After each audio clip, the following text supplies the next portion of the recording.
आसमाबाद phase 2 में जाने वाली सड़क की हालत अबतर है। मज़कूरा सड़क अरसा दराज से शदीद टूट फूट का शिकार है। सड़क पर मौजूद गड्ढे आवाम की परेशानी में इजाफा कर रहे हैं। मज़कूरा सड़क की हालत दिन ब दिन बदतर से बदतर हो चुकी है, जबकि सड़क पर मौजूद मस्जिद में भी आने वाले नमाजी हज़रात को शदीद मुश्किलात का सामना है। इसके अलावा सड़क पर जगह जगह गंदगी और कचरे के ढेर भी लगे हुए हैं, जिसकी वजह से मुख्तलिफ बीमारियाँ फैलने का खदशा है। इस मौके पर आवाम का कहना था कि सड़क की हालत तवील अरसे से ख़राब है और इंतज़ामिया सो रही है। इंतज़ामिया को चाहिए कि वो इस मसले पर जल्द नज़रसानी करें और इन मुश्किलात का सद्देबाब करें। ये कासमाबाद फेज़ 2 है।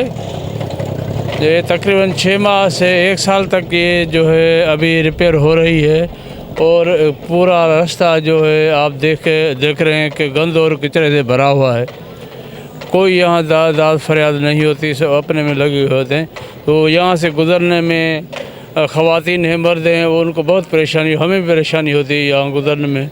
और गंदा पानी जब निकलता है तो ये बार बार इसको जो है बना रहे हैं, तोड़ रहे हैं। ये इसका कोई फ़ायदा नहीं और मुश्किलात बहुत ज़्यादा हैं। 2.5-3 साल से टूटा हुआ है, बनी नहीं रहा, ऐसे ही है। सब लोगों को, छोटे बच्चों को स्कूल आने जाने के लिए परेशानी है, लेकिन गवर्नमेंट काम कराता ही नहीं है। हम सुबह जब स्कूल जाते हैं यहाँ पे इतना पानी होता है, हमारे कपड़े गंदे हो जाते हैं।